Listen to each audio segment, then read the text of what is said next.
संसारमा कहाँ के छ खोज्ने क्रम धेरै अगाडिदेखि भयो र जहाँ जहाँ जे कुरा छ त्यसलाई पत्ता लगाउँदै संसारलाई समृद्ध बनाउने विज्ञान र प्रविधि अगाडि बढिरहेकै बेला यो सबै उन्नतिको बावजुद पनि मान्छेको मन कहिले पनि शान्त नभएको, मान्छेको तन कहिले पनि स्वस्थ नभएको, मान्छेको समाज कहिले पनि एकीकृत नभएको। विज्ञान गुफाबाट उठेर चन्द्रमामा पुगिसक्यो, मान्छे गुफाको अँध्यारोबाट चन्द्रमामा टेक्न सफल भइसक्यो, तर मान्छेले तनको स्वास्थ्य, मनको शान्ति र एक आपसको सम्बन्धलाई गुमाउँदै गइरहेका छन्। कन्फ्युजन, यो जम्मैको परिणाम कन्फ्युजन, अन्यलग्रस्त। हामी लड्छौं स्वतन्त्रताको लागि, तर सोनै के हो अहिलेसम्म चिने छैन, स्वतन्त्र कोही कसरी हुने। Can you imagine? मान्छेले सबभन्दा ठूलो आफूप्रति गरेको आत्मवञ्चना भनेको स्वतन्त्रता संग्राम गर्दा यो सो भन्ने को थाहा भएन भने संग्राम गर्ने को त्यो पनि चिनिँदैन। याद राख्नुहोस्। त्यसकारण पहिलो मान्छेको पाठ भनेको सो हो, किनभने क्रान्तिका कुरा गर्दा संसारका सम्पूर्ण देशहरूमा जसले क्रान्ति चाहे त्यहाँ क्रान्ति आएकै हो। नेपालमा त क्रान्ति रिन्यू भइरहन्छ, यत्रो हुँदा हुँदै पनि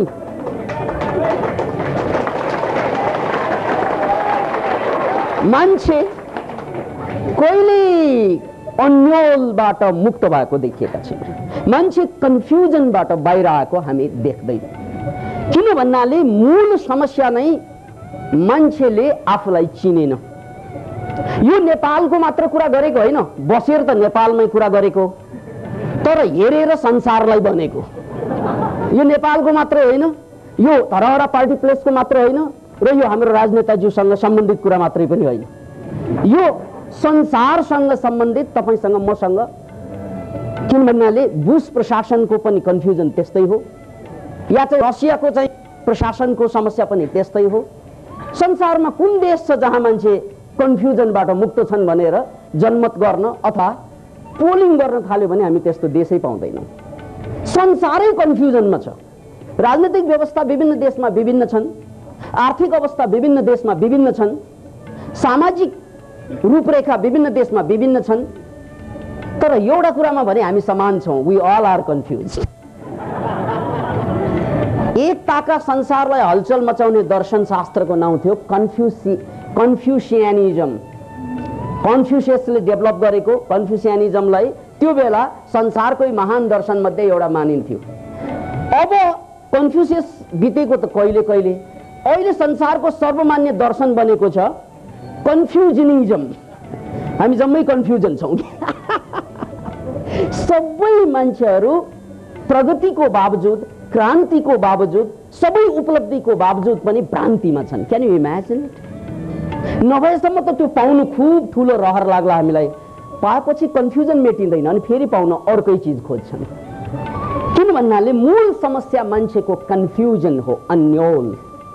यो अन्यलको परिणाम तपाईले अहिले घर घरमा आइरहेको डायबिटिज, घर घरमा देखा परिरहेको ब्लड प्रेसर, हाड खिनु, ग्यास्ट्राइटिस हुनु, सबै रोगको नाम लिनुस्, यो जम्मै कन्फ्युजनको परिणाम हो। किनभने जब ब्रेन कन्फ्युज्ड हुन्छ त्यो बेला इम्युन सिस्टम कन्फ्युज्ड हुन्छ। म यो कुनै दार्शनिक कुरा गरिरहेको होइन, अहिले म विज्ञानको कुरा गरिरहेछु, शरीर विज्ञान अनुसार। याद राख्नुहोस्, किनभने यो हाम्रो शरीरमा रोगसँग लड्ने जुन क्षमता हो त्यसलाई इम्युन सिस्टम भनिन्छ, र इम्युन सिस्टम इम्युन सेलको माध्यमबाट लड्छन्। इम्युन सेल शरीरभरि व्यापक छ, तर जब जब मस्तिष्क कन्फ्युजनमा पर्छ, एकदम कन्फ्युज्ड हुन्छ मान्छे, त्यो बेला हाम्रा इम्युन सेल्सहरू, याद राख्नुहोस्, त्यो पनि कन्फ्युजनमा पर्छ। किनभने इम्युन सेल डेभलप हुन्छ हाम्रो यो बोन म्यारो मासीमा, त्यहाँबाट इम्युन सेल डेभलप हुँदै हुँदै त्यसको ट्रेनिङ हुन्छ थाइमस ग्ल्यान्डमा। याद राख्नुहोस् यसलाई। थाइमस ग्ल्यान्डबाट ट्रेन भएका इम्युन सेलका एक जमात मस्तिष्कमा पुग्छन् र तिनीहरू कालान्तरमा ग्लियल सेलको रूपमा ट्रान्सफर हुन्छ। अतः इम्युन सेल भन्नु र ब्रेन भन्नु दुईवटा कुरा होइन। मस्तिष्क भन्नु र इम्युन सेल भन्नु दुईवटा कुरा होइन। मस्तिष्क भन्नु र विचार भन्नु दुईवटा कुरा होइन। त्यसकारण जब जब मस्तिष्कमा कन्फ्युजन आउँछ त्यो बेला सम्पूर्ण इम्युन सेल कन्फ्युज्ड हुन्छ। याद राख्नुहोस् यसलाई, म विज्ञानको कुरा गर्दैछु।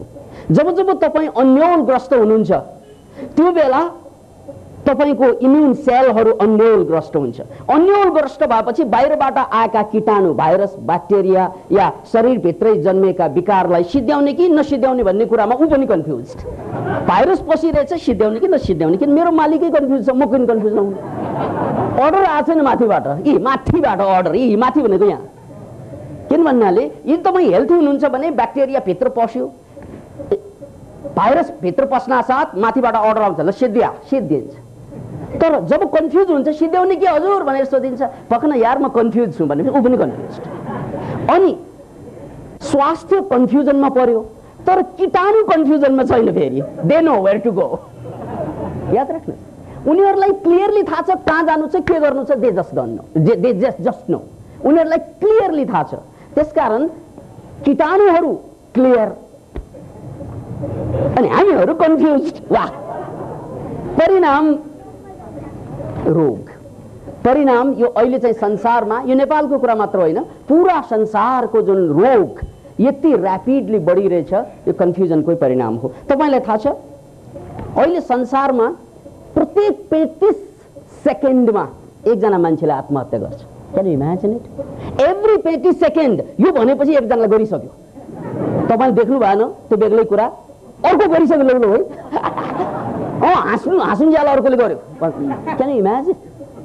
प्रत्येक 35 सेकेन्डमा हरेक साल 10 लाख भन्दा बेसी मान्छेले आत्महत्या गरिरहेका छन्। यो आत्महत्या गर्ने को त्यो गाउँमा बस्ने नपढेका, जिन्दगीको बारेमा केही थाहा नभएका त्यो ठान्नु भएको होइन। तिनीहरूले एकाद गर्लान्, त्यो धेरै थाहा पाएकाहरूले। याद राख्नुहोस्, धेरै जानेकाहरूले तथाकथित रूपमा जब हामीले धेरै कुरा जान्छौँ, धेरै कुरा जान्ने मान्छेहरू धेरै कन्फ्युजनमा पर्दो रहेछ। याद राख्नुहोस्। त्यसैले अहिलेको संसारको सबभन्दा ठुलो समस्यामा कन्फ्युजन। याद राख्नुहोस्, त्यो कन्फ्युजनको कारणले गर्दा कुनै पनि कीटाणुले आत्महत्या गरेको हामी देख्दैनौँ, तर मान्छेले आत्महत्या गर्छ। किनभने मान्छे कन्फ्युज छ, कीटाणु क्लियर छ। कीटाणुले आत्महत्या गरेको समाचार सुन्नुभएको छ, यति भाइरसले फल्ना ठाउँमा आत्महत्या गर्यो, त्यस्तो छँदै छैन। यति ब्याक्टेरिया जीवनसँग डिक्क भएर चाहिँ रक्सी खाएर चाहिँ लडिरहेका छन्, त्यस्तो सुन्दै।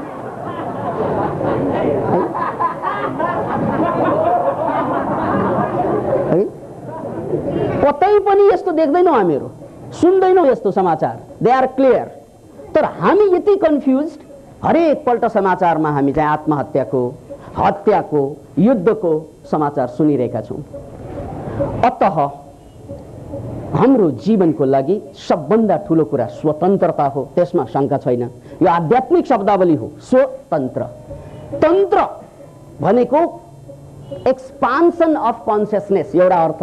तन्त्रको अर्थ अर्को अर्थ धागो पनि हुन्छ। त्यसकारण चाहिँ यान्त्रिक, तान्त्रिक भन्दाखेरि यान्त्रिक भनेको यन्त्रसँग सम्बन्धित, तान्त्रिक भन्दा चाहिँ धागोसँग सम्बन्धित पनि हुन्छ। संस्कृतमा तन्त्रको अर्थ धागो पनि हो। तन्त्रैबाट तन्तु बनेको अथवा तन्तुबाट तन्त्र, तन्त्रबाट तन्तु, तन्तुबाट जन्तु बन्छ। तन्तुलाई धागो भनेको तन्तु नै हो। अत याद राख्नुहोस्, यो तन्त्रको अर्को अर्थ हो एक्सपान्सन अफ कन्सियसनेस। चेतनाको विस्तारलाई तन्त्र भनिन्छ। अब स्वतन्त्र भनेको के त भन्नाले जो मान्छेले आफूलाई चिने त्यसको चेतनाको विस्तार हुन्छ हो, अनि त्यही मान्छे मात्रै स्वतन्त्र, वास्तविक अर्थमा स्वतन्त्र हुन्छ। चेतना साँगुरियो भने, चेत खुलेन भने त मान्छे स्वतन्त्र बन्न सक्दैन। याद राख्नुहोस्, किन भन्नाले स्वतन्त्रता भनेको बाहिरको मुक्तिको कुरा होइन, स्वतन्त्रता भनेको मानसिक मुक्तिको कुरा हो। यो कुरा जबसम्म बुझ्दैनौँ हामीले प्रजातन्त्र ऋण गर्नको लागि मर्नुपर्ने हुन्छ। याद राख्नुहोस्, फ्रान्सको राज्य क्रान्ति भयो, धेरैलाई थाहा भएको, इतिहासमा पढेको। राज्य क्रान्ति हुँदा त्यो फ्रान्सको वेस्टाइलमा थुनिएका कुनै 10 वर्षदेखि थुनिएका, कुनै 20 वर्ष, कुनै 40 वर्षदेखि जेलमा कैद भएका कैदीहरू पनि थिए। कुनै कुनै मान्छे त 40 वर्षदेखि हटकडीमा बेरिएका। राज्य क्रान्ति भयो फ्रान्सको, भएपछि चाहिँ वेस्टाइल जनताले तोडिदिए। वेस्टाइल चाहिँ तोडिएपछि मान्छे चाहिँ त्यहाँ पसेर त्यो कैदीहरूलाई निकाल्न थाले। कतिपय कैदी खुसी भएर भागे, तर कतिपय कैदीहरूले भाग्नै मानेनन्। कतिपय कैदीहरूले आफ्नो जन्जिर तोड्न मानेनन्। उनीहरूले के भने भन्नाले के काम मलाई स्वतन्त्रता, अब किन भन्दा यहाँ जे छ ठिकै छ, अब स्वतन्त्र मलाई के काम। उनले स्वतन्त्रताको मर्म बिर्सिसके। किन भन्नाले 20 वर्षभन्दा धेरै स्वतन्त्रता गुमाएर बसिसकेका मान्छेहरूले जब चाहिँ साँच्चै राष्ट्र स्वतन्त्र भयो त्यो बेला उनीहरू स्वतन्त्र भएनन्। त्यसैले बाहिरको क्रान्ति परिवर्तन वेस्टाइललाई तोडेर पनि भित्रको जन्जिर यदि तोड्न सकेन भने मान्छे त दासै बन्दो रहेछ नि त। मान्छे त दासै बन्न रुचाउँदो रहेछ नि त। त्यसकारण युद्ध भनेको आफ्नो मानसिक जन्जिरलाई तोड्नु पहिलो स्वतन्त्रता। त्यसकारण हामीले के नारा दियौं? संसारलाई बदल्नु छ, सुरु आफैबाट गर्नु छ। यो आफू भनेको यो मानसिक दासताबाट जबसम्म हामी मुक्त हुन सक्दैनौं तबसम्म त यो क्रान्ति ल्याउँछौं। त्यो क्रान्तिलाई हरेक साल चाहिँ रातो मसीबाट रिन्यू गर्नुपर्ने हुन्छ। भनेको मतलब फेरि रगत बगाएर रिन्यू गर्नु पर्यो भने त्यसको कुनै अर्थ रहँदैन। यो कुरालाई अझ वैज्ञानिक रूपमा म पुष्टि गर्नको लागि मस्तिष्क विज्ञानसँग अलिक कुरा जोड्न चाहन्छु मित्र। हाम्रो यो मस्तिष्क ब्रेनको सन्दर्भमा वैज्ञानिकहरूले धेरै कुरा खोजेका छन्। एन्साइक्लोपेडिया ब्रिटानिका चाहिँ पल्टाउने हो भने ब्रेनका सेललाई 15 अरब जति चाहिँ 15 बिलियन जति 10 देखि 15 बिलियन हामीसँग ब्रेनको सेल छन् भन्ने ब्रिटानिकामा अहिले यो लेटेस्ट भर्सनमा पनि त्यही छ। तर साइन्टिस्टहरूले त्यो किताब छापिँदै अर्को चाहिँ रिसर्च गरेर उनीहरूले के पत्ता लगाएका छन् भन्नाले ब्रेन सेल मिलियन छन् रे। Can you imagine it? 1 million cell, million cell भनेको यु क्यानट इमेजिन। अनन्त एक किसिमबाट अलमोस्ट अनन्त जस्तो लाग्ने ब्रेन सेल छन्। 1 मिलियन ब्रेन सेल भनेकै 1 मिलियन भनेको त बुझ्छौँ हामी कति? 10 लाख। त्यो 10 लाख ठाउँमा छन् रे। Can you imagine it? हामीसँग ब्रेन सेल 10 लाख ठाउँमा छन्। यो भनेको के हो यो 10 लाख ठाउँ भएपछि के हुन्छ नि त सर भन्नु होला? के हुन्छ अब सुन्नुहोस्। हामी भन्दा सब एउटा चाहिँ स्टेपहरू ब्रेनको मामलामा तल्लो लेभलमा कुरा गर्दा माउरीको ब्रेनसँग दाँच्न मिल्छ। माउरीको ब्रेनमा जुन सेलहरू छ त्यसको संख्या 1 मिलियन, करिब 1 मिलियन मानेको छ। माउरीमा 1 मिलियन सेल छ भनेको मतलब 10 लाख सेल ब्रेन सेल, जसलाई पर्टिकुलर शब्दमा न्युरोन भनिन्छ। माउरीको मस्तिष्कमा 10 लाख न्युरोन्सहरू छन्। मान्छेको मस्तिष्कमा त्यो 10 लाख न्युरोन 10 लाख ठाउँमै छन्। अब कति फरक छ माउरी र मान्छे? अब हेर्नुहोस्, माउरीले यो 10 लाख न्युरोनलाई प्रयोग गरेर के काम गर्छन् त भन्नाले माउरी संसारकै सबैले थाहा पाएको सबभन्दा सोसिएबल प्राणी मध्ये एउटा। सबभन्दा सोसिएबल, एउटै चाकोमा एउटै रानी माउरीलाई स्वीकार गरेर त्यो रानी माउरीको रेखदेखमा एक किसिमबाट चाको बनाउँदै विकास गर्दै एउटा सोसियल प्राणीको ज्वलन्त नमुना हामी माउरीलाई लिन्छौँ, जोसँग चाहिँ 10 लाख मात्रै सेल्सहरू छन्, न्युरोन। अनि माउरी धरतीकै उदाहरणको रूपमा हामी क्रिएटिभ प्राणीको रूपमा लिन्छौँ, सृजनशील प्राणी, जसले फूलबाट विभिन्न फूलबाट टक्क मह टिपेर ल्याउने कुट चाहिँ बनाएर उनीहरूले च्याट्ट त्यसबाट चाहिँ चाको बनाउन सक्ने कति क्रिएटिभ प्राणी। यस्तो क्रिएटिभ हुनुलाई उनीहरूले युज गरेको मस्तिष्कको सेल भनेको ओन्ली 1 मिलियन, त्यसो भनेको 10 लाख मात्रै। अनि माउरीको यो बाहेक पनि उनीहरूको संकेतको ल्याङ्ग्वेज हुन्छ। तपाईले बी डान्सको कुरा चाहिँ थाहा पनि होला। माउरी उडेर जान्छ, कतै उसले चाहिँ फूल देखिहाल्यो भने त्यो फूललाई बुझाउनको लागि, अरू साथीहरूलाई भन्नको लागि भाषा हुँदैन उनीहरूसँग। उनीहरू फर्कन्छन् आफ्नो चाकोमा र तिनीहरू डान्स गर्न थाल्छन्, त्यसलाई बी डान्स भनिन्छ। अब त्यो डान्स कति स्पिडमा गरेको छ उसले, त्यही अनुपातमा कति टाढा फूल छ भन्ने बुझाउँछ। क्यान यु इमेजिन त्यो कोड ल्याङ्ग्वेज? उनीहरूले गरेर डान्स गर्छन्। त्यो डान्स गर्दा कति स्पिडमा, नजिकै छ भने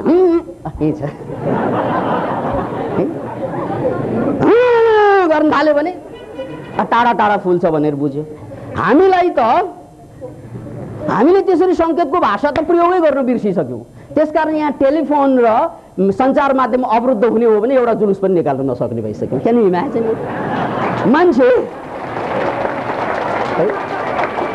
मान्छेको कुरा याद राख्नुहोस्।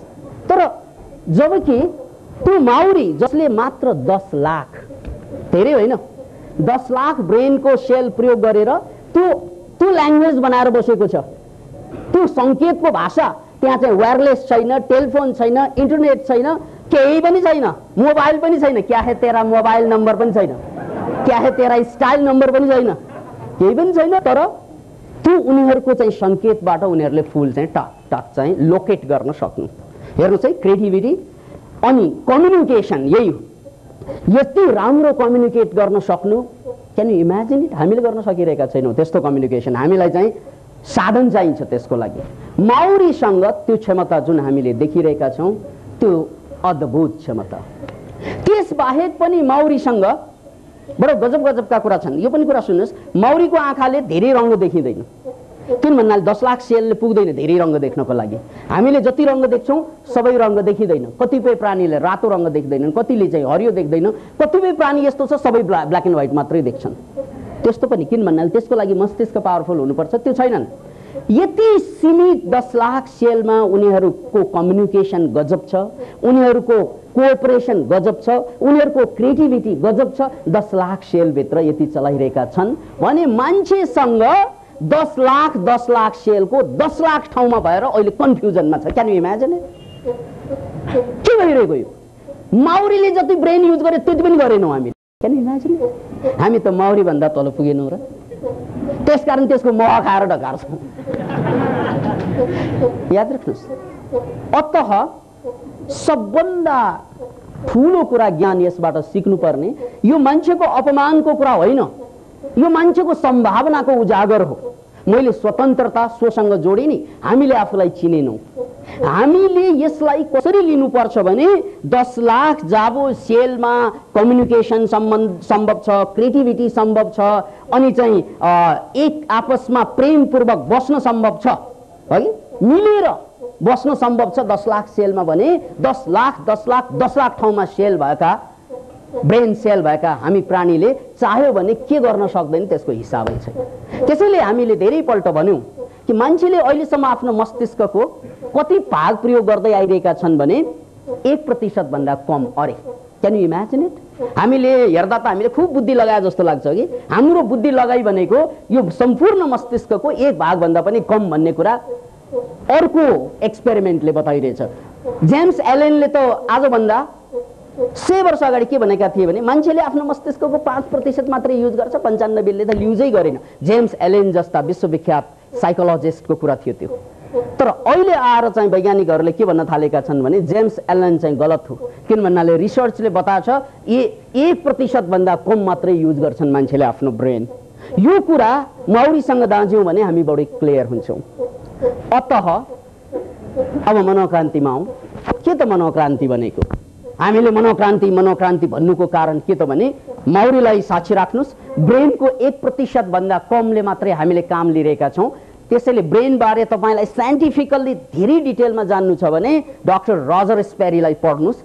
किनभने ब्रेनको रिसर्चकै कारणले गर्दा 1981 मा रजर स्पेरीले नोबेल पुरस्कार पाएका थिए। याद राख्नुहोस् यो कुरा। डाक्टर रजर स्पेरीले 1981 मा नोबेल पुरस्कार यही ब्रेनको रिसर्चकै कारणले, फिजियोलोजीकै रिसर्चको कारणले पाएका थिए। त्यसैले त्यसपछि हामीले के थाहा पायौँ भन्नाले ओहो ब्रेन भनेको त हाम्रो अन्तिम फ्रन्टियर रहेछ। हामीले युद्धको अन्तिम फ्रन्टियर, अन्तिम सीमा हो। अहिलेसम्म हामीले चाहिँ अन्टार्कटिका पनि पत्ता लगायौँ, माउन्ट एभरेस्टमा पनि चढ्यौँ, चन्द्रमामा पनि टेक्यौँ, तर जहाँ टेके पनि मान्छेको कन्फ्युजन गएको छैन।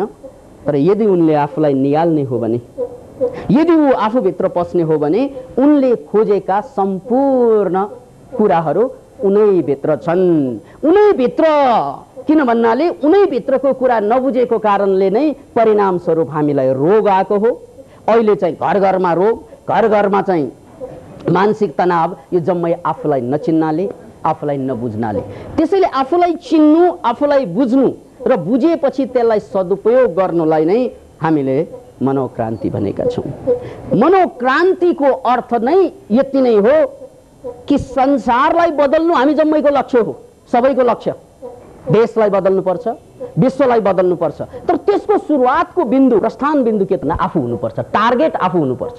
यदि आफू टार्गेटेड भएन भने संसारलाई बदल्ने जुन प्रयासहरू छन् त्यो प्रयास असफल भयो त असफलै भयो, असफल भयो त त्यतिकै असफल, सफल भएमा पनि असफलै हुन्छ। किन भन्नाले संसारलाई बदल्ने प्रयासमा नेपाल असफल भएको छ, सबैले भोगिरहेको छ। नेपाल असफल राष्ट्रमा चाहिँ गइरहेकै छ। संसारलाई बदल्ने प्रयासमा, समाजलाई बदल्ने प्रयासमा नेपाल असफल, हामी सबैले चिनेको बुझेको। तर सफलको त भन्नाले अमेरिका सफल या स्क्यान्डिनेभियन कन्ट्रिजहरू सफल, यसरी हामीले जापानलाई सफल मानौँ। तर त्यहाँ गएर हेर्दा पनि के पाउँछौँ भन्नाले जापानिजहरूले हाँस्नै छोडिसकेका छन्। Can you imagine it? Happy जापानिजै देख्दैनौँ हैन? कमसेकम हामी त हाँसिरहेका छौँ। म अझै चाहिँ इक्के गर्छ त ओ स्वर पनि आउँछ यहाँ त। यहाँ कोही जापानिज आएको भए त उसो किन हाँसिनु र? याद राख्नुहोस् कि उनीहरूले विकास यति गरे, उनीहरूको अघि भौतिक विकासको चरम सीमामा पुगेर पनि उनीहरू हाँस्न बिर्सिसकेका छन्। आत्महत्या उनीहरूको देशमा कम छैनन् अरू देशमा भन्दा। Can you imagine it?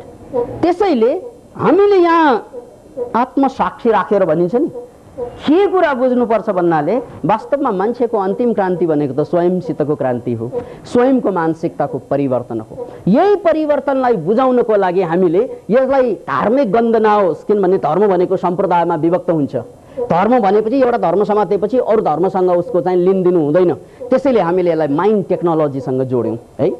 Mind technology कि ब्रेनलाई चाहिँ युज गर्न सिक्नुहोस्, मन मस्तिष्कलाई युज गर्न सिक्नुहोस्, अनि तपाईँले आफूलाई चाहिँ कन्ट्रोल गर्न सक्नु भएपछि संसार त आफै तपाईँको कन्ट्रोलमा आउने कुरा हो। तपाईँ आफ्नो लागि उदाहरणको रूपमा चाहिँ पेश हुन सक्नुभयो भने अनि संसारका मान्छेहरू त त्यत्तिकै तपाईँलाई, हामीलाई, सबैलाई पक्षाउने नै हुन्छ। त्यसैले मनोक्रान्तिको कुरा गर्दा अहिलेसम्म हामीले 5 वटा हतियारका जुन कुरा गऱ्यौँ, रेकी भयो, साइको साइबरनेटिक्स भयो, सुपर लर्निङ भयो, यो जम्मै हतियारहरू, वैज्ञानिक मनोक्रान्ति योग भयो। यो हतियार किन पेश गर्नु पर्यो त भन्नाले यदि यो हतियार छैन भने, यो हतियारलाई युज नगर्ने हो भने हामीले पनि, यो पनि गफ हुन्छ। मञ्चमा आएपछि हामीले बडा मजाले बोल्छौँ अनि जीवनमा फर्केपछि हाम्रो जीवन त्यो आफै नै कन्फ्युजनबाट हामी चाहिँ बाहिर निस्कन सकेनौँ भने जनताले या मान्छेले हामीलाई चाहिँ पछ्याउँदैन। त्यसकारण हामी के चाहन्छौँ भन्नाले यो अन्तिम कुरा कि संसारमा अहिलेसम्म स्थापित राजनीतिक कुनै पनि व्यवस्था सफल छैनन्, चाहे पुँजीवाद होस् या समाजवाद होस्। कुनै पनि व्यवस्थाले मान्छेलाई कन्फ्युजनबाट बाहिर निकालेको छैन। कुनै पनि धर्म, यहाँ 300 वटा जति धर्म छ, कुनै पनि धर्मले मानव जातिलाई चाहिँ मानव जातिले खोजेको कुरा दिन सकेन। बरु उनीहरू एक आपसमा लड्दै पड्दै रहेका छन्। अहिलेसम्म जति पनि मान्छेले बनाएका कुराहरू छन् त्यो जम्मै असफलताको अवस्थामा छन्। खेमा खेमामा धर्म छ, विज्ञान छ, सबै कुरा खेमा खेमामा आइरहेको छ। सबै कुरा छुट्टा छुट्टै चाहिँ चलिरहेको छ। कोही विज्ञानलाई पछ्याएर बसेका छन्, कोही धन सम्पत्तिलाई पछ्याएर बसेका छन्, तर सबै छन् आफ्नो ठाउँमा असन्तुष्ट, सबै छन् आफ्नो ठाउँमा पीडित, सबै छन् आफ्नो ठाउँमा कन्फ्युज। त्यसैले हामीले एउटा कुरा के चाहेको छौँ भने यो हाम्रो आजको कार्यक्रममा हाम्रा राजनेताज्यूलाई चाहिँ साक्षी राखेर हामीले भन्नुपर्छ मनोक्रान्तिको अवधारणा कि हामी यो संसारको सबै ज्ञानलाई एक ठाउँमा ल्याउन खोज्दैछौँ, एक ठाउँमा आओस् यो ज्ञान। त्यसैले हाम्रो नारा के छ त भन्नाले मनोक्रान्तिको बाहिरको उद्देश्य भनेको विज्ञान, अध्यात्म र राजनीतिलाई जोड दिनु। किनभने विज्ञानले मान्छेलाई सम्पत्ति उत्पादन गर्न सिकाउँछ, अध्यात्मले कसरी आफै भित्रबाट शान्त हुने सिकाउँछ, राजनीति त्यो दुवैलाई जोड्न काम आउँछ। किन भन्नाले राजनीतिको काम वातावरण बनाइदिने हो। जहाँ विज्ञान र अध्यात्म जोडिएको होस् त्यस्तो वातावरण बनाइदिने काम राजनीतिको हुन सक्छ। त्यसकारण हामीले विज्ञान, अध्यात्म, राजनीति जोडिएको यस्तो एउटा राजनीतिको अवधारणालाई मनोक्रान्तिमुखी राजनीति भनेका छौँ, जहाँ मान्छे बाहिरबाट सम्पन्न होस्, भित्रबाट शान्त होस्। Can you imagine? यस्तो मान्छे बाहिरबाट सम्पन्न छौ, सम्पन्न भनेको धनमा मात्र होइन, कलाकारितामा पनि सम्पन्न भनेको गुणमा पनि, बाहिरबाट ऊ सम्पन्न छ अनि भित्रबाट के छ त भन्नाले शान्त छ। त्यसैले हामीले प्याजी रङ्ग चुन्यौँ।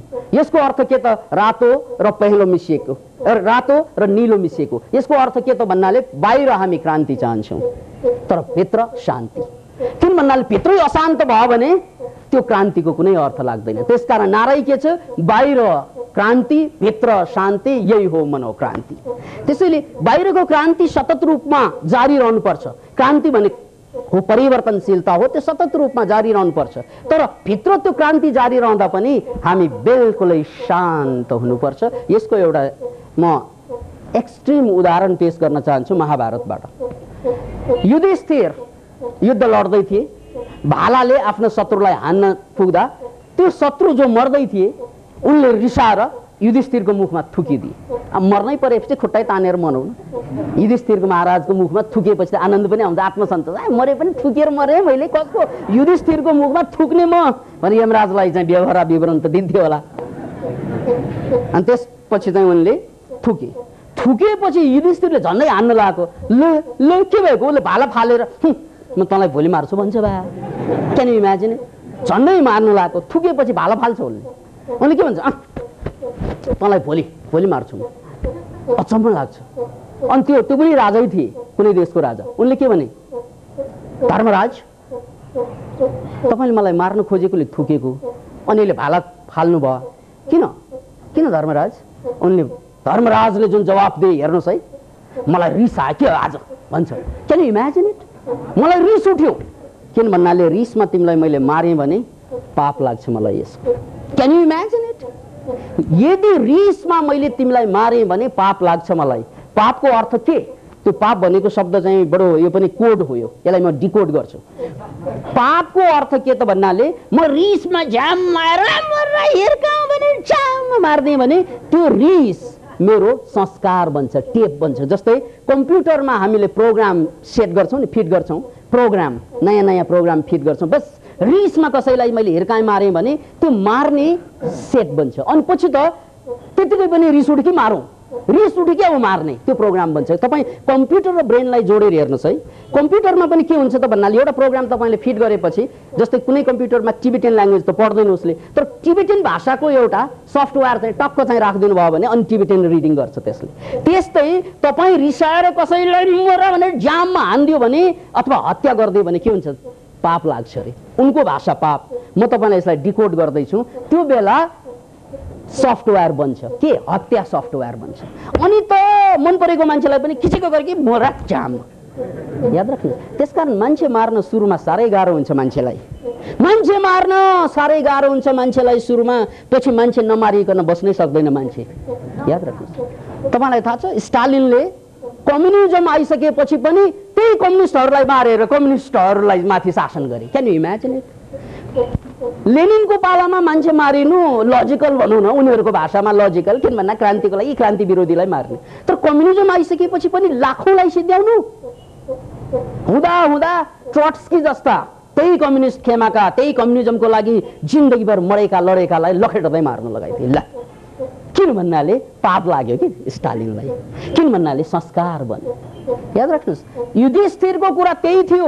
तपाईले आजको नेपालको सन्दर्भमा या तपाईको जीवनको सन्दर्भमा जोडेर हेर्नुहोस्, रिसको आवेगमा तपाईले कुनै घटना इमोसनली कुनै कुरा गर्नुभयो भने त्यो तपाईको सफ्टवेयर बन्छ ब्रेनमा, अनि पछि त्यतिकै बस्नै सक्दैन।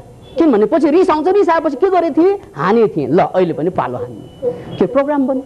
रिस मान्यो मार्नु, अब किन मारे नि मैले। कतिले रिस आएपछि मुख छाड्छन्, प्रोग्राम बन्यो। रिस आयो कि मुख नछाडिकन बस्नै सक्दैन। किनभने रिस मैले पनि मुख छाड्न त जान्छ, तर छाड्ने ठाउँ यो होइन। त्यसकारण अहिले म चाहिँ त्यसलाई निल्छु। रिस आयो कि मुख छाडिहाल्छौँ। किन हाल्छौँ त भन्नाले त्यो रिस र मुख छाड्नु एउटै कुरा बन्यो, पाप लाग्यो हामीलाई।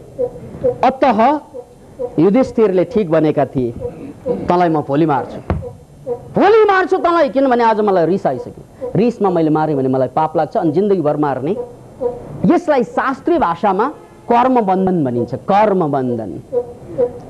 अनेक जन्म सम्प्राप्त कर्मबन्ध विदाहिनः आत्मज्ञान प्रदानेन तस्मै श्री गुरवे नमः। यो शास्त्रीय श्लोक।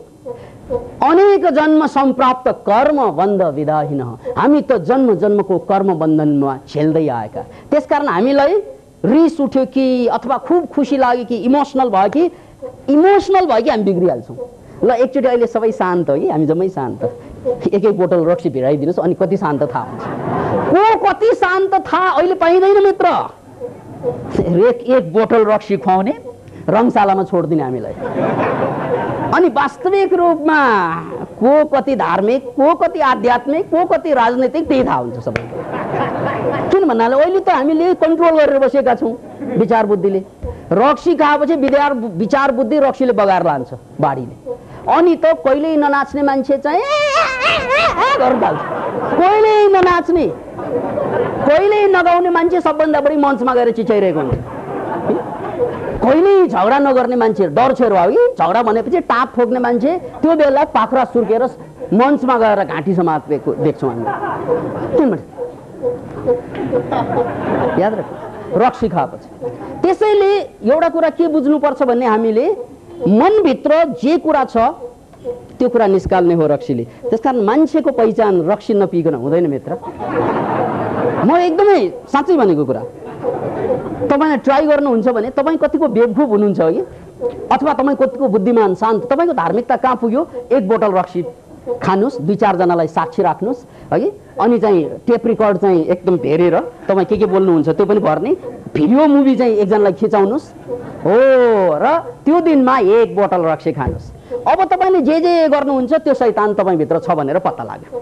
तर भिडियो अघि पछि त्यो बिहेको भिडियो के बिहेमा त्यो त मेकअप हो। त्यो मेकअप त्यो उत्रिसकेपछि त कुरा सकिन्छ। त्यसकारण तपाईँको वास्तविक अनुहार हेर्नु छ भने रक्सी टन्न खाने, त्यसपछि भिडियो खिचाउने, अनि तपाईँको व्यवहार म त यस्तो रहेछ। अनि यो पनि कुरा याद राख्नुहोस्, यदि तपाईँ साँच्चै शान्त मान्छे, साँच्चै भित्रबाट तपाईँ बदलिसक्नु भयो, तपाईँमा प्रेम छ, आनन्द छ भने त्यो रक्सी पिएपछि प्रेम, अब फेरि प्रेम जाग्यो, शान्ति जाग्यो। ओहो कति मान्छे रक्सी पिएपछि बडो प्रेमपूर्ण हुन्छ। वाह सर म झुटो बोल्दैन तर रक्सी पिउँछु। वास्तवमा संसारमा चाहिँ झुटो नबोल्ने त रक्सी नै पिउने मान्छे हो। त्यो रक्सी नपिकन त झुटो नबोल्न पनि छोडिदिए मान्छेले। त्यसैले गुर्जेफले त्यही एक्सपेरिमेन्ट गरेका थिए। याद राख्नु, इभानोभिच गुर्जेफ जो ककेसियामा जन्मेका दार्शनिक, उनले आफ्ना शिष्य बनाउन अगाडि शिष्यहरूलाई के गर्थे भन्नाले, ल ठिक छ 2 बोतल रक्सी 2 दिन खाएर हेर है, अनि त्यसपछि तिमीले के व्यवहार गर्छौ त्यसपछि अनि बल्ल थाहा हुन्छ म तिमी को हौ भनेर। रक्सी नपिकन मान्छेको भित्रको भडास पीडा त्यो बाहिर आउँदैन। किन भन्नाले कन्ट्रोल गरेर बसेको हुन्छ। त्यो कस्तो भन्नाले त्यो चाहिँ हामीले चाहिँ एकदम अहिले चाहिँ टाइट गरेर बस्छौँ नि, यहाँ यत्रो मासमा चाहिँ फुट्काउनु हुँदैन, पाद्नु हुँदैन भन्ने लाग्छ। अब यही मान्छे प्राइभेट कोठामा पर्यो भने पादै हुन्छ। किन भन्नाले त्यहाँ चाहिँ अब खुला छ, केही मतलब छैन, त्यहाँ त म्युजिक चल्या छ, ड्रम बजाइ छ, कहिलेकाहीँ बाँसुरी पनि बज्छ। तर यहाँ आएर त्यो भुलचुक बस मात्रै है, भुलचुक बस मात्रै यहाँ चाहिँ हामीले त्यस्तो काम गर्छौँ, नत्र भने गर्दैनौँ। किनभने हामी कन्ट्रोल गरेर बसिरहेका हुन्छौँ। यो मैले उदाहरण दिएको के त मानसिकता पनि यस्तै हो, पात जस्तै हो, त्यो पात पनि मानसिकता जस्तै हो, हामी कन्ट्रोल गरेर बसिरहेका छौँ। तर जब चाहिँ त्यो कन्ट्रोल प्यानल छुट्छ अनि मात्रै हाम्रो असली अनुहार अगाडि आउँछ। यदि हामी साँच्चै चाहिँ शान्तपूर्ण छौँ भने रक्सी पिएर केही पनि फरक पर्दैन। किन भन्नाले संस्कारभित्र रहेका कुराहरूलाई बेहोसीमा मात्रै बाहिर निकाल्छ। त्यही कुरा बडो प्रेमपूर्वक रूपमा सम्झाएका थिए युधिष्ठिरले। मलाई रिस आयो, त्यसकारण रिसको झोकमा म केही पनि गर्दिनँ। किन भन्नाले रिसको झोकमा गऱ्यो भने त्यो संस्कार बन्छ मेरो। त्यसकारण म जे पनि गर्छु तिमीले मार्छु, युद्धमा आएको छु, मेरो काम युद्धमा आइसकेपछि युद्धको धर्म हो मार्नु। त्यसकारण म मार्छु, तर म होसमा मार्छु, तिमीलाई होसमा मार्छु। अब यो आध्यात्मिक कुरा सुन्नुहोस्, अहिलेको अलिअलि कुरा धेरै राजनीतिक जस्तो लाग्यो होला तपाईँहरूलाई कि अब मूलत हामी राजनीतिक त होइनौँ। त्यसकारण यो आध्यात्मिक कुरा बोकोजुको कुरा जोड्न चाहन्छु। एकजना चाहिँ जैन मास्टर बोकोजु कहाँ गए, एकजना चाहिँ बगरे, अनि बगरेले के भन्छन् भन्नाले, गुरुदेव मैले जिन्दगीभर पाप गरेँ, दिनदिनै पाप, मेरो कामै पाप। किन भन्नाले बिहान उठिँदै भङ्ग चाहिँ बोका काट्नै पर्ने, त्यसकारण चाहिँ मेरो पेसाइ यो हो, यसबाट म चाहिँ वाक्क भइसकेँ। त्यसैले गुरुदेव दया गरेर मलाई ध्यान सिकाउनुहोस्, ज्ञान सिकाउनुहोस्, यो पाप कर्मबाट मलाई मुक्त दिनुहोस्। मलाई बाटो पथ प्रदर्शन गरिदिनुहोस्। बोकुजुले के भन्नुभयो? बाबु जाऊ, फर्क, खुकुरी समातो र त्यो बोकालाई सेद्याऊ। तिम्रो धर्मको अध्यात्मको बाटो यही हो। हेर्नुहोस् है, यो सिरियसली हो, जोक होइन। यो जोक गरेको होइन है, जोक गरेको बा जोक भन्थेँ म, अथवा बिरबलको नाउँ लिन्थेँ। यो जोक होइन। जाऊ, त्यो बोका काट्ने तेरो काम हो, काट जाऊ। यो कसले भनिरहेको? बोकोजु भन्ने जैन बौद्ध भिक्षुले। जाऊ काट। अचम्म लाग्यो उसलाई। ओहो, त्यो काट्दै त अहिलेसम्म आइरहेको छु, त्यसैबाट बाहिर आउनलाई त मैले भन्दैछु कि गुरुदेव मलाई अर्को बाटो देखाउनु। अनि गुरुले के भने? पक्नु है, तिमीले हिजो अस्ति पो काट्थ्यौ तर बेहोसमा काट्थ्यौ। याद राख्नुहोस्, बेहोसमा, मेकानिकल्ली। अब रिसा पनि बेहोस हुन्छ, मेकानिकल्ली पनि बेहोस हुन्छ। जस्तै चाहिँ हामी ड्राइभिङ मोटरसाइकल या गाडी चाहिँ हाँक्ने बानी भएपछि यताउता दायाँ बायाँ हेरेर पनि त हाँक्छौ नि, सुरुमा हाँक्न सक्दैनौ त्यसरी, बेहोसमा पनि हाँक्न सक्छौ। त्यसकारण तिमीले बेहोसमा मारिरहेका छौ। अबबाट खुकुरी समात। मैले खुकुरी समाउँदैछु बोधपूर्वक, मनमा नै भन म खुकुरी समात्दैछु। मैले बोकालाई काट्दैछु, हात उज्याउँदैछु, मेरो माथि गयो, म अब बोका मार्छु, हात गयो, ज्याम लाग्यो, काट्यो, रगत निस्क्यो उसको, ओहो, सबैमा हेर्दैछु बोधपूर्वक। गुरुले भनेपछि त्यतिकै त भन्नुभएकै होइन, यो जोक त हुँदै होइन। अब गुरुले भनेको कुरालाई उल्लङ्घन गर्ने त कुरै आउँदैन। यदि कसैले गर्यो भने त्यो पनि पापी नै हो। त्यसकारण म त्यो पाप त गर्न सक्दैन। गुरुले भन्नुभएको अर्थ त्यहाँ अर्थ छ कि गुरु मान्नु भएन, मानिसकेपछि गुरुले भनेपछि गर्नै पर्छ। गर्छु भनेर साँच्चै खुकुरी समाउँदै बोधपूर्वक काटे। सुरुमै उसलाई गाह्रो भइसक्यो, किन भन्नाले बोध छ नि, अब मैले एउटा प्राणीलाई हत्या गर्दैछु खानको लागि, उसको जीवन खोज्दैछु, यो सबै कुरा बोध भयो। फेरि छ्याङ्ग काटे, पहिल्यै गाह्रो भयो, दोस्रो पल्ट झन् गाह्रो भयो। हुँदा हुँदा त पछि चाहिँ त्यो खुकुरी समाउँदा, जाँदा, वर्दा, पढ्दा त्यो जम्मै बोध, यति बोध जाग्दै गयो, ऊ त इन्लाइटेन भइरहेको, काट्दा काट्दै। Can imagine? मुक्त भइरहेको। यो इन्लाइटेनमेन्ट भनेको बुझ्न, जसरी तपाईँ अहिले चाहिँ यो विचारबाट मुक्ति भनेको के हो? गएर सुत्नुहोस् अनि थाहा हुन्छ, सपना यस्तो आउँछ, त्यसको तारतम्य नै छैन, हो त्यो विचारबाट मुक्ति हो, सपनाको जगतमा प्रवेश गर्यौँ है। त्यस्तै इन्लाइटेनमेन्टको व्याख्या गर्दा मान्छेले इन्लाइटेनमेन्टलाई बुझ्दैन। त्यसैले मैले चाहिँ इन्लाइटेनमेन्ट यो भनेर यी फुल हो इन्लाइटेनमेन्ट भनेर देखाउन नमिलेको कारणले गर्दा यो के होइन बताउन सक्छु, के हो बताउन सक्दिनँ, तर के होइन बताउन सक्छु। डिप्रेसन इन्लाइटेनमेन्टको उल्टो हो। डिप्रेसन, मानसिक रोग डिप्रेसन इन्लाइटेनमेन्टको उल्टो हो। त्यसकारण चाहिँ लिबरेसन र डिप्रेसन दुईवटा शब्दलाई बुझ्नुहोस्। लिबरेसन भनेको स्वतन्त्रता, आन्तरिक स्वतन्त्रता है। डिप्रेसन भनेको, अब हेर्नुहोस् है, डिप्रेसनमा के हुन्छ भने तपाईसँग जे जो कुरा छन् सबै कुराको बावजुद पनि तपाईँ दुखी हुनुहुन्छ भने त्यसलाई डिप्रेसन भनिन्छ। संसार छ तर इन्ट्रेस्ट संसारमा छैन, आफू छ आफूमा पनि इन्ट्रेस्ट छैन। त्यसकारण डिप्रेसनवालाहरूले सबभन्दा बढी आत्महत्या गर्छन्। याद राख्नुहोस्, संसारमा डिप्रेसनको चाहिँ शिकार भएपछि त्यसको पछि लाग्नुपर्छ, नत्र 50% आत्महत्या डिप्रेसनको स्टेटमा मात्रै सम्भव भएको छ, अन्य स्टेटमा मान्छेले गर्न सक्दैन। अतः डिप्रेसन आत्महत्याको सुरुवात पनि हो।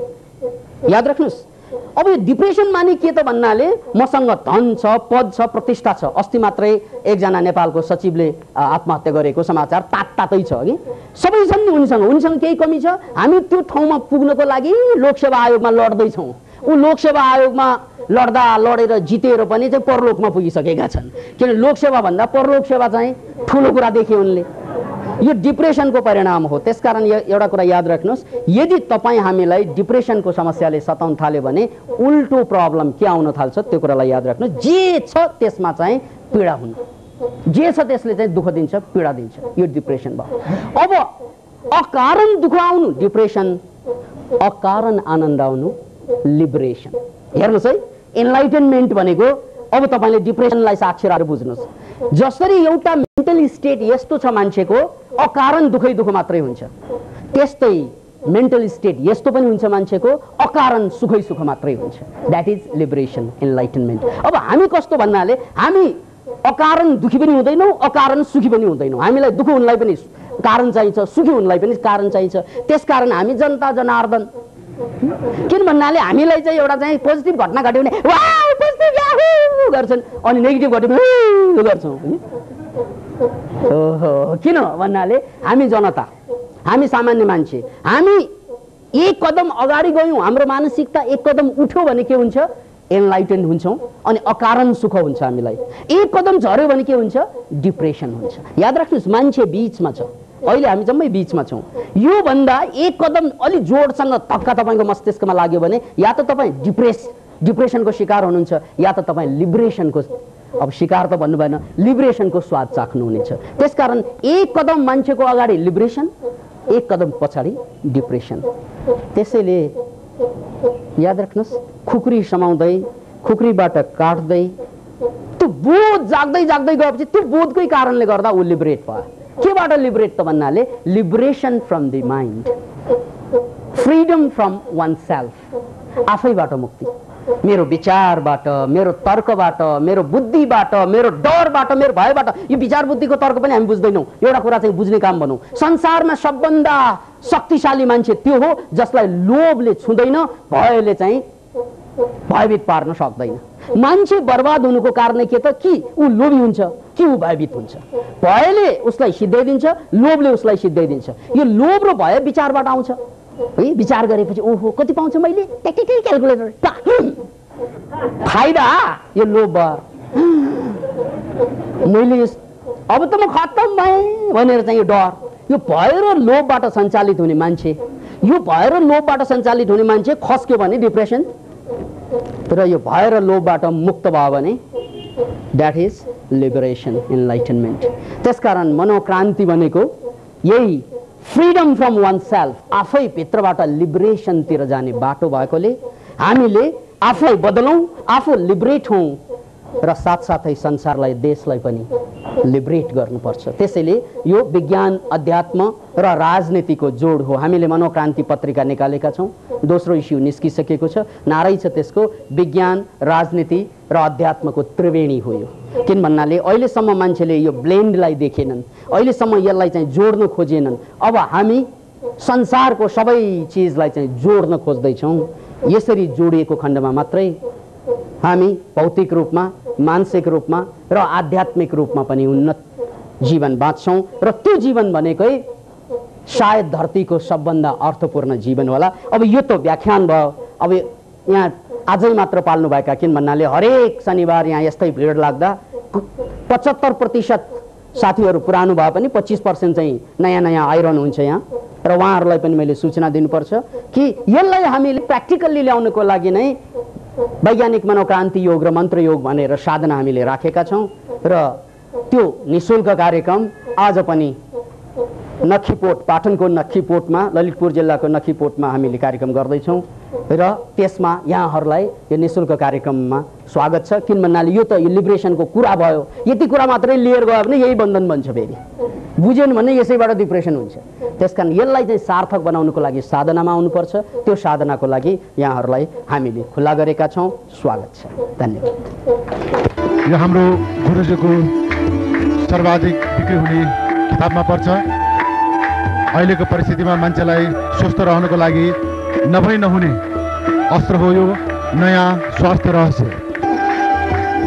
यो गत हप्ताको भिसिडी हो। परिमाण उद्घाटन चाहिँ सोही स्थानमै हुनेछ। अलिक पर जानुपर्ने, अलि लामो रहेछ। रकी प्रतिष्ठान सञ्चालक गजेन्द्र र कार्यक्रमको विषयमा हाम्रो गजेन्द्र नेम्बाङजीले नै यहाँ समक्ष पेश गर्दै हुनुहुन्छ।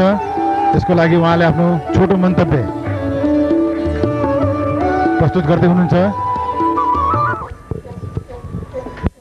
जानकारीमूलक मात्रै भएकोले मैले क्रान्तिकारी अभिवादनको ब्यानर मात्रै यहाँहरूको सामु राखेको छु, जबकि मेची कोशी वैज्ञानिक मनोक्रान्ति योगको ठुलो ब्यानर चाहिँ 2 बजे नक्कीपोट स्थित बास्केटबल ग्राउन्डमा डाक्टर योगीज्यूले औपचारिक रूपमा उद्घाटन गर्नुहुने कार्यक्रम छ। र मेची कोशी वैज्ञानिक मनोक्रान्ति योगको आफ्नै किसिमको पृष्ठभूमि छ। मेची कोशी मनोक्रान्ति अभियान जतिखेर मैले पूर्वमा हाँकिरहेको थिएँ, आजभन्दा अगाडि 4 महिना मैले अभियानलाई केन्द्रित गराएर पूर्वमा लगेको थियो। त्यो यहाँहरूलाई जानकारी नै रहेको थियो। त्यो स्वयंमा एक महत्त्वपूर्ण ऐतिहासिक साबित भएको थियो, किनभने त्यतिखेर बन्दुक र बन्दुक बीचको लडाईँ चलिरहेको द्वन्द्वको अवस्थामा मनोक्रान्तिलाई तटस्थता दर्शाउनु भनेर हामीले इलाम र फिरिमबाट सुरु गरेर मेची र कोसिएको 10 वटा जिल्लामा हामीले छेडेका थियौँ। पहिलो चरणको रूपमा भने दोस्रो लोगो अभियानले व्यापक रूपमा परिचालन गरेका थियौँ र तेस्रो चरणमा योगीज्यूको ऐतिहासिक पहिलो भ्रमण सम्भवतः उहाँ पहिलो पटक पूर्वाञ्चल यात्रामा निस्किनु भएको थियो र त्यसकारण यो ऐतिहासिक छ। र अर्को कारण शान्तिको लागि मनोक्रान्ति भनेर पत्रकार सम्मेलन आयोजना गरेर पूर्वमा मनोक्रान्तिले छेडिएको थियो र त्यस्तै गरेर मेची कोशी मनोक्रान्ति अभियानको श्रृङ्खला स्वरूप सेना र माओवादीहरूलाई पनि ठाउँ ठाउँमा जेलहरूमा सेल्टरहरूमा सिडिओहरूलाई र उच्च सैनिक अधिकृतहरू पूर्वी डिभिजनहरूमा हामीले डिआइजी कार्यालयमा प्रवचन आयोजना गरेको थियौँ। त्यही डिआइजी अहिले काठमाडौँमा डिआइजी भएर आउनुभएको छ र त्यो कारण पनि यो ऐतिहासिक थियो। र अर्को ऐतिहासिक धरानबाट ब्रिटिस पोस्ट ब्रोडकास्टिङ रेडियोलाई युकेमा सेटेलाइट मार्फत संसारभर उहाँले 20 मिनट हाँसेर इन्टरभ्यू दिनुभएको थियो र त्यसकै कारणले बेलायत अफगानिस्तान र इराकबाट आज माइन्ड टेक्नोलोजी र योग सिक्नु यहाँ ओइरिरहेको हामीसँग प्रमाण छ। वैज्ञानिक मनोक्रान्ति योगको यो एउटा पृष्ठभूमि हो। मैले जतिखेर मेची कोशी मनोक्रान्ति अभियानले पूर्वमा छेडेँ त्योभन्दा अगाडि अत्यास लाग्दो म एउटा लाउरेको सम्पत्तिवान छोरा भएर शङ्करदेवमा पढेर पनि जीवनको वास्तविक विजन नबुझेर अत्यास लाग्दो मेडिकल साइन्सले ठिक नपारेर आएर मनोक्रान्तिमा आएर मनोक्रान्ति योद्धा भएर यतिखेर म मेची कोशी योग केन्द्र खुमलटारमा सञ्चालन गर्न गइरहेको छु। किनभने मेची कोशी खुमलटारमा सञ्चालन गर्नुको कारण म त्यहाँ करिब 7-8 वर्ष डिप्रेसबाट पीडित भएर त्यो गल्लीहरूमा म भौतारिरहेको थिएँ र आज त्यहीँबाट लाउरेको छोरा भएकोले गर्दा लाउरेहरूको समुदाय बीचमा नै क्रान्तिको मियो सल्काउने अभ्यास गरिरहेको छु।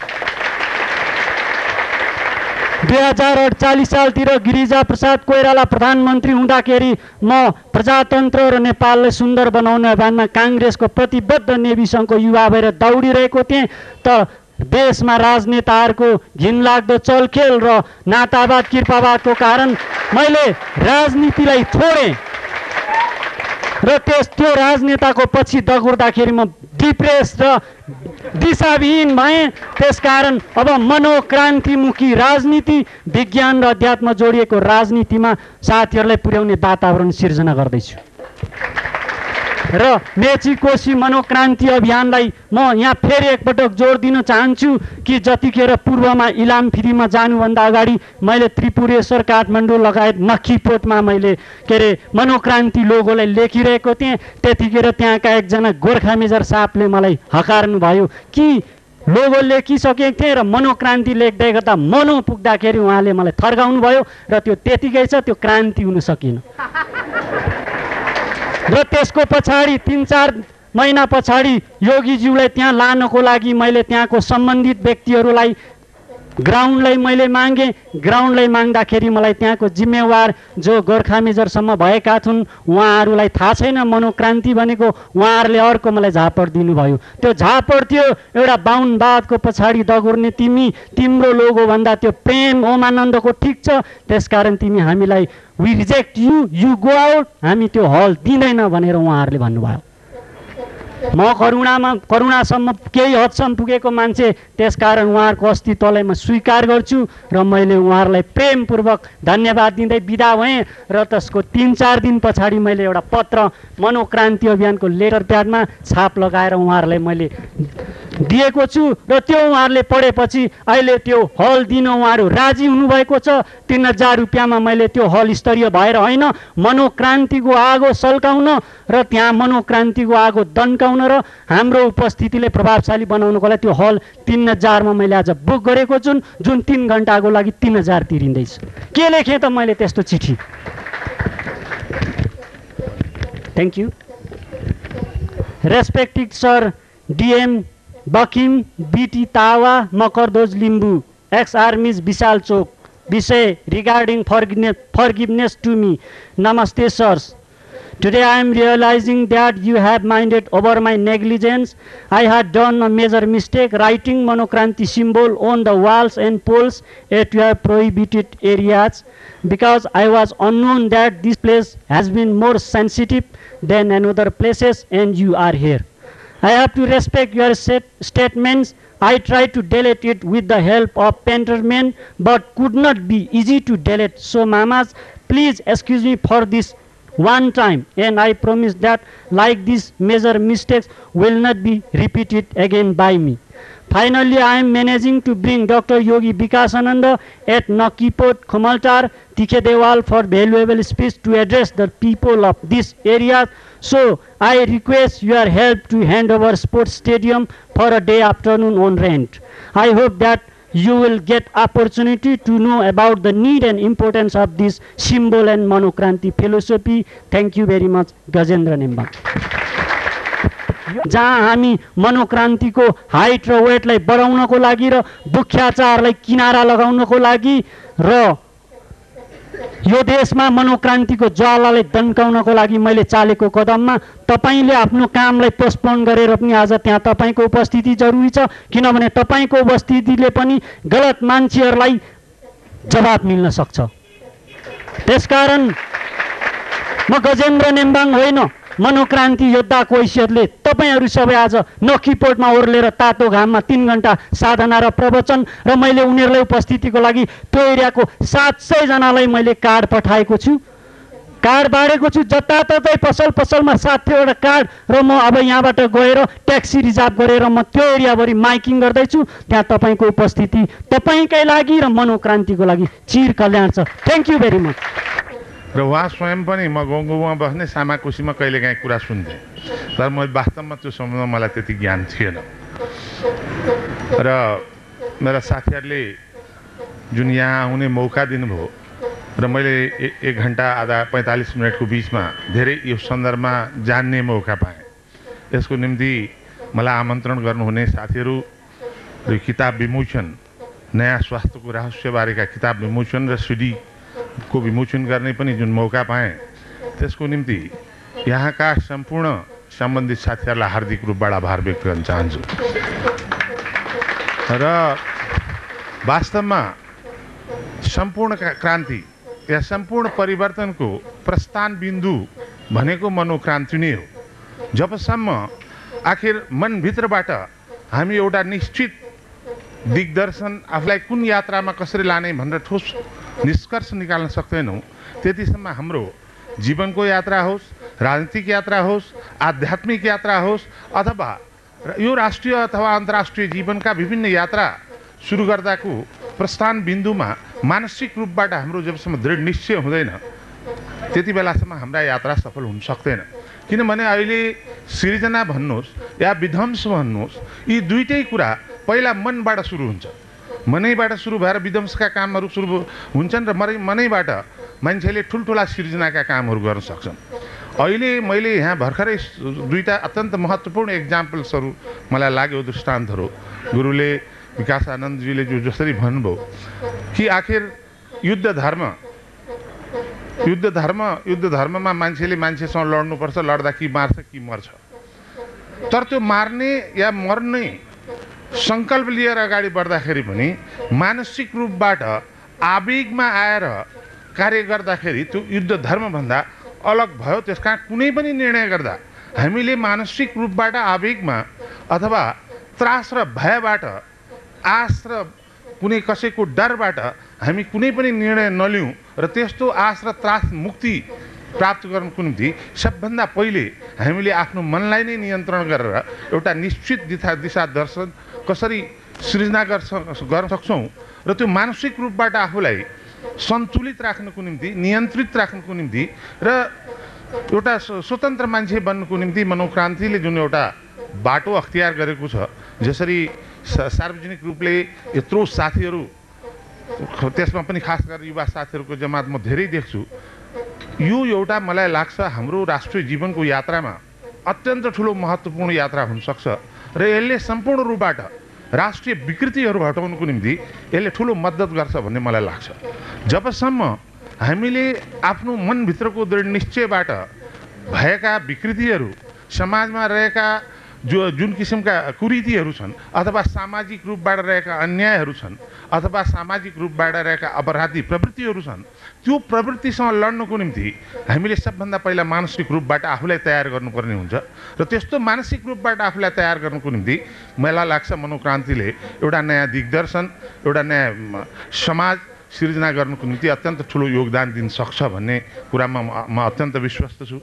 अहिले म राष्ट्रिय परिस्थिति जुन ढङ्गले हामी गुज्रिएका छौँ, विध्वंसका, रक्तपातका र सम्पूर्ण रूपले रक्तरञ्जित अवस्थामा एकातिर राष्ट्र गुज्रिरहेको छ भने अर्कोतिर मलाई लाग्छ मनोक्रान्तिको पहिलोै सुरुवात चाहिँ अघि भन्नुभयो स्वतन्त्रताबाट। सो भनेको आफू र आफूले आफैलाई चाहिँ नि सञ्चालित गर्ने मानसिकता नै स्वतन्त्रता हो। र हामी अहिले वास्तवमा भन्ने हो भने दबाव, नियन्त्रण र निरङ्कुशताको विरुद्धमा हर मान्छे जन्मदा स्वतन्त्र छ र ऊ मर्दा पनि स्वतन्त्र हुनुपर्छ भन्ने युद्धको लडाइँ नै वास्तवमा प्रजातन्त्रको लडाइँ हो। यो जुन आध्यात्मिक, भौतिक र राजनीतिक चिन्तनलाई समन्वय गरेर लाने मनोक्रान्तिको दिशा निर्धारण अहिले जसरी चाहिँ मनोक्रान्तिका प्रवर्तक डाक्टर विकास आनन्दले भन्नुभयो, मलाई लाग्छ त्यसमा मैले अघि नै पनि भने कि प्रत्येक किसिमका क्रान्ति, चाहे त्यो समाजवादी क्रान्ति होस्, चाहे प्रजातान्त्रिक क्रान्ति होस्, चाहे धार्मिक क्रान्ति होस्, चाहे समाज सुधारका क्रान्ति हुन्, ती सम्पूर्ण क्रान्तिको पहिलो प्रस्थान बिन्दु भने मानसिक क्रान्ति हो।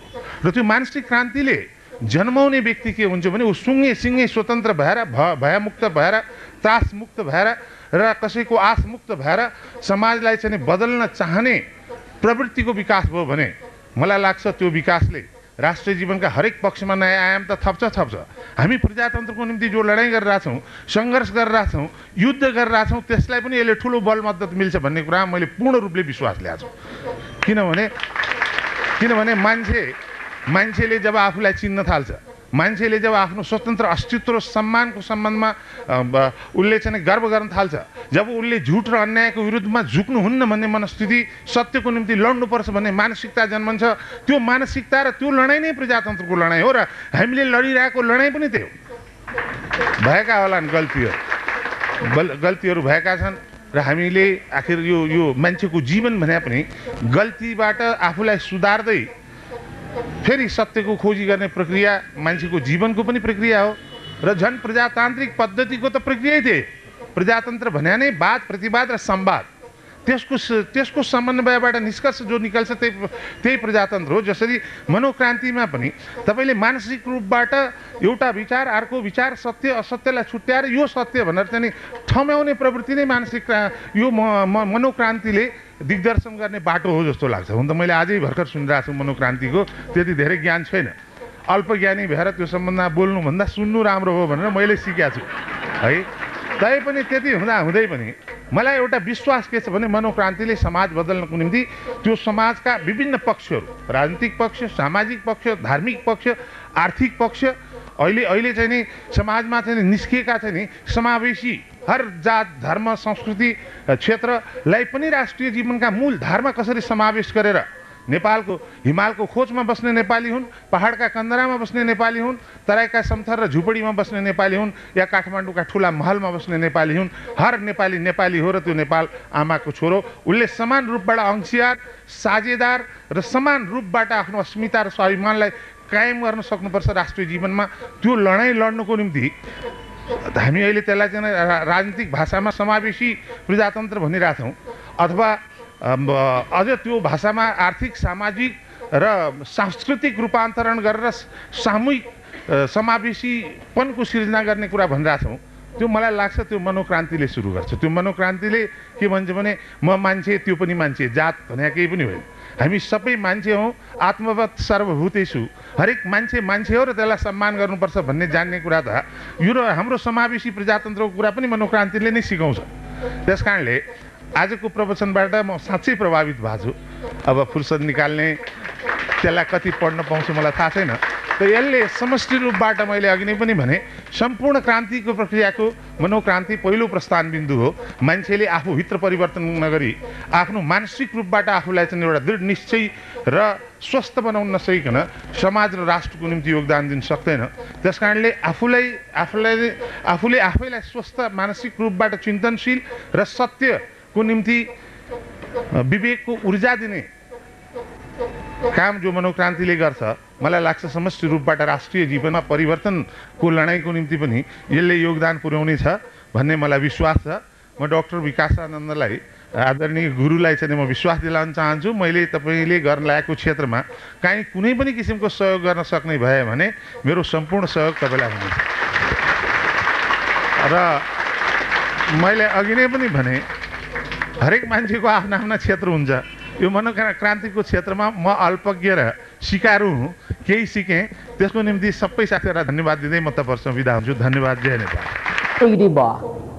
जब से तुझे भुलाने की कसम खाई, पहले से ज्यादा तू और याद आई। याद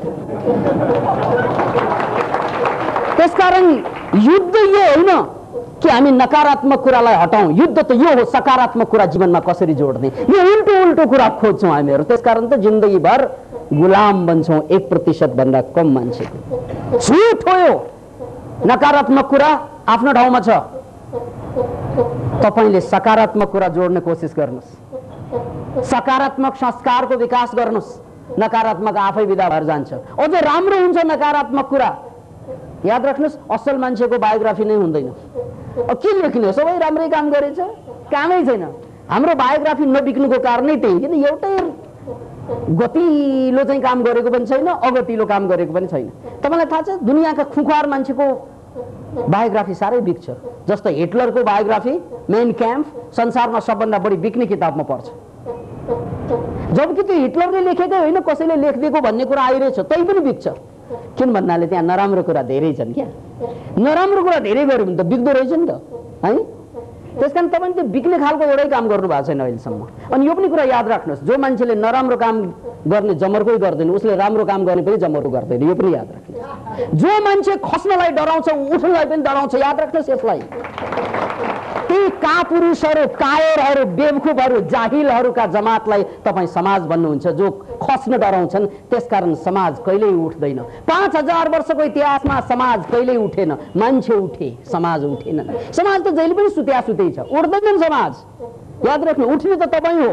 यो भिडमा एकाध उठे, लियोनार्डो दा भिन्ची जस्ता, अब्राहम लिङ्कन जस्ता, मार्क्स जस्ता, बुद्ध जस्ता, कृष्ण जस्ता, या नेपालको सन्दर्भमा भन्दा देवकोटा जस्ता, बीपी जस्ता मान्छे एकाध उठ्छन्, तर अरू त सुत्ने नै नहो। त्यसैले अरू किन उठ्न सक्दैनन्, तपाईँ किन उठ्न सक्नुहुन्न भन्दा तपाईँ खस्ने पनि आँट गर्नुहुन्न कि। जो खस्नलाई राजी छ उसले मात्रै उठ्ने पौरख गर्न सक्छ। खस्नलाई, लुट मलाई, बर्बाद हुन देऊ मलाई, अझ जति खस्नु छ त्यति खसिसकेपछि त्यहाँभन्दा बेसी खस्ने ठाउँ नै हुँदैन, अनि मात्रै काम उठ्ने चल्छ। अब तपाईँ खस्ला भन्ने डर छ, यो मान्छे उठ्ने नो। त्यसैले चाहिँ गोइथेको कुरा सुन्नुहोस्, जसलाई गेटे पनि भन्छौँ। यदि तपाईँले उपन्यास पढ्नु भएको छ भने, धेरै उपन्यास मान्छे पढ्छन् अघि, यदि तपाईँले गेटेको फाउस्ट पढ्नु भएको छैन भने सम्झनुहोस् अहिलेसम्म तपाईँले कुनै उपन्यास पढ्नै भएको छैन।